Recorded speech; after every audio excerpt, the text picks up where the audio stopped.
Bom dia, gente. Sejam bem-vindos. Chegamos. Não vou falar que a gente está no capítulo 1 de Mateus, porque eu acho que não vai dar tempo. Hoje eu queria fazer uma pequena introdução a respeito do Novo Testamento. Conforme vocês já sabem, a gente pega aqui as introduções dessa Bíblia que eu tenho. A mensagem, ela é uma Bíblia em linguagem bem contemporânea. Não é nem bom, assim, para quem gosta daquela linguagem, né, mais sofisticada da Bíblia. Não é nem bom que tenham ela, mas primeiro eu gosto de pegar aqui as introduções, porque ele vai nos dar ali um parâmetro geral, contexto, quem eram as pessoas que estavam falando. E então eu gosto muito de, nesse primeiro momento, a gente pegar daqui. Além disso, hoje eu também queria ler um pouco sobre o que ele fala a respeito de quando ele estava, né, escrevendo, enfim, colocando ali. E é uma Bíblia reconhecida ali pela, não sei o que, bíblica, né? Ai, eu esqueci. Eu até ia visitar. Chamei minha mãe, mas minha mãe não quis. Enfim, é um lugar onde aprova as Bíblias. Deixa eu ver aqui se eu tenho aqui na minha Bíblia. Mas enfim, gente, é isso. Vai falar assim, ó, Sociedade Bíblica do Brasil. Não é isso não. Não sei se é esse. Enfim, é onde, eu acho que é essa mesmo. Promover a difusão da Bíblia, sua mensagem como instrumento? Não. Não é não. É tipo lugar onde aprovam, né? Falam, não, isso daqui está de acordo.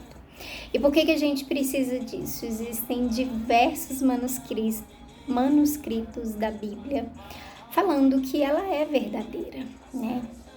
Esses dias eu estava até vendo aí, não sei se era uma publicação do pastor Lucinho ou do pastor André Valadão, falando ali sobre as traduções, né, os manuscritos, quantas vezes cada um foi reescrito para que a gente pudesse ter deixa eu baixar aqui, essa certeza de que é verídico, de que é real. Por quê? Porque as pessoas acreditam que Platão veio ao mundo, porque as pessoas acreditam no que Sócrates disse, porque as pessoas acreditam em tantos desses que viveram até mesmo, né, nessa fase aí um pouco. Mas, por vezes, as pessoas têm dificuldade de acreditar que Jesus de fato teve no mundo, que de fato a Bíblia é verdadeira, e aí vem aquela famosa discussão, mas a Bíblia foi escrita por homens. Claro, né, gente? Como é que ia ser escrita se não fosse por homens? Mas essas evidências, esses estudos, esse tanto de manuscrito nos comprova então que ela é verdadeira, que essa palavra, tudo que está escrito aqui é verdadeiro. E aí a gente tem essa diversidade em de versões, de traduções, de maneira que ou você vai ver uma linguagem bem mais robusta, sofisticada, difícil de entender. Por quê? Porque traduziram ali o máximo possível de similaridade ali com o grego, né? Que é a língua que, enfim, foi disseminado tudo, o hebraico e tudo. E é isso, e aí essas linguagens são bem rebuscadas, são bem difíceis de compreender para nós, meros, né, passageiros pela vida que não temos um estudo aprofundado. Mas eu vou ser sincera que quando eu me conectei, a primeira versão que eu tive da Bíblia foi quando, né, me tornei cristã evangélica, né? Protestante, porque antes eu era católica, então eu tinha ali a Bíblia do católico, mas eu nunca li a Bíblia do católico. Eu não sei você, mas eu nunca li. Eu fiquei sabendo recentemente, eu fui buscar, fui atrás, e aí eu vi ali a Bíblia do católico, né, algumas coisas que compõem a mais do que a Bíblia dos cristãos. E aí eu tenho até essa curiosidade, gente, de ler assim os evangelhos, porque os evangelhos e as cartas paulinas, elas focam muito em Cristo, e ela vai tirar essa centralidade de santos, de, enfim, Maria, nanana. Mas eu não sei quanto a Bíblia católica se tem essa mesma forma de linguagem, se tiver, e também do Antigo Testamento, né? Porque se tiver, eu não sei o que está acontecendo. Bom, dito isso, por que eu comecei? Por que eu quero começar falando sobre isso? Porque o autor dessa Bíblia aqui, ele vai falar assim: enquanto eu trabalhava vou começar um pouco antes. Esta versão do Novo Testamento, em linguagem contemporânea, faz que a mensagem permaneça atual e inteligível, com o mesmo vocabulário que utilizamos quando fazemos compras, conversamos com os amigos, comentamos as questões mundiais e ensinamos boas maneiras aos filhos. O objetivo não é traduzir a palavra por palavra do grego para outro idioma, e sim converter o tom, o ritmo, os acontecimentos e os ideais para o modo de pensar e falar dos dias de hoje. Isso tira a autoridade da Bíblia, tira a essência, tira o foco, tira as questões principais, não tira. O que acontece? Comigo foi assim, quando eu me converti, então eu tive a primeira versão ali, a Bíblia, versão Almeida atualizada. Depois eu fui direto para essa. Quando eu li essa, eu me apaixonei pela Bíblia. E é isso que a gente precisa buscar fazer. A gente precisa buscar amar a Bíblia, amar a palavra de Deus. Por isso que eu estou aqui, eu sou tão apaixonada que então eu decidi, transmitir. Eu falei, caraca, velho, é aquilo que eu falei da comida. Quando você come uma coisa e você gosta de uma outra pessoa, você não quer muito que ela coma aquilo para ela ver o tanto que é bom. Foi isso que aconteceu comigo. Em um vídeo desses que eu falo ali sobre, né, as marmitas que eu vendo e tal, que eu falo um pouco sobre a comunidade, eu falei a respeito disso. Então, é isso que me veio quando eu quis iniciar as lives, a gente estava num grau, né, como é que se diz? A gente estava ali mudando, transicionando de novo para um antigo governo. E eu não quero entrar nessa seara aqui agora, mas eu falei, cara, foi por muito pouco. E aí eu falei assim, o que falta às vezes são as pessoas, sabe? Esses dias o Nicolas estava até dando uma entrevista falando assim, cara, às vezes não é uma mudança na política, no governo, nas leis, nisso ou naquilo. Às vezes é uma mudança pessoal. A gente precisa entender, porque às vezes a gente está indo por cabeça dos outros ou a gente está indo pela nossa necessidade, quando existem princípios e valores inegáveis das quais a gente não pode abrir mão, nem mesmo para satisfazer uma necessidade. Foi isso que Jesus, os discípulos, Paulo e todos os apóstolos fizeram a partir de aqui. Tem coisa que a gente não abre mão, mesmo que seja para suprir uma necessidade. Mártire, eles morreram por causa disso. Porque eles falaram, eu não vou negar uma fé, um princípio, um valor, uma coisa inegociável para mim, para suprir a necessidade de ficar vivo e de ficar bem com todo mundo. Então é por aí. Meu tempo já vai se esgotar, tá vendo? Por que a gente não vai começar hoje? E aí, gente, o Novo Testamento, ele vai dizer o seguinte, então, por que eu comecei isso? Foi para dizer ali como como foi escrito, né? Então, vai dizer assim, eu vou ler um pouco a respeito disso, amanhã a gente então começa Mateus, tá bom? E aí eu dou uma introdução, eu ainda não sei como eu vou fazer isso.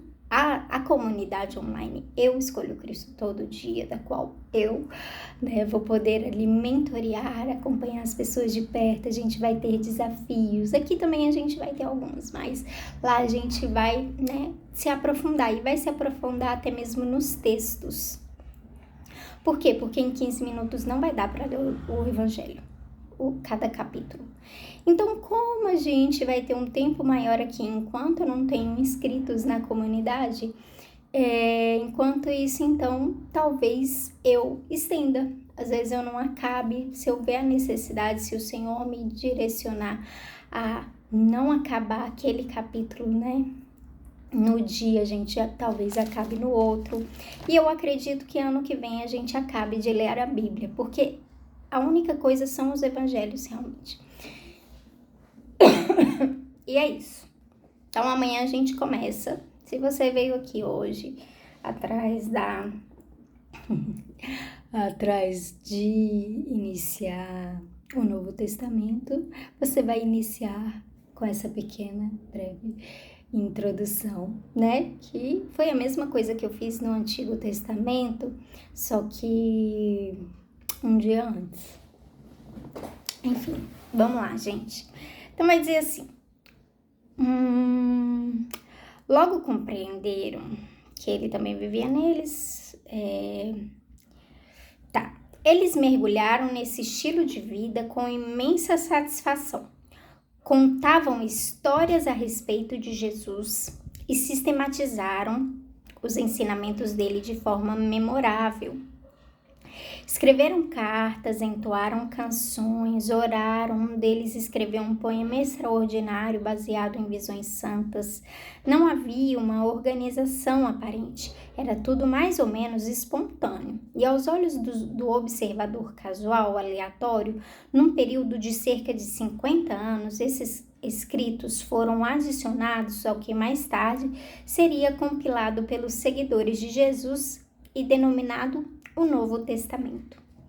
3 categorias de escritos: testemunhos oculares, cartas pessoais e um poema visionário compõem o livro. 5 narrativas, 21 cartas e um poema.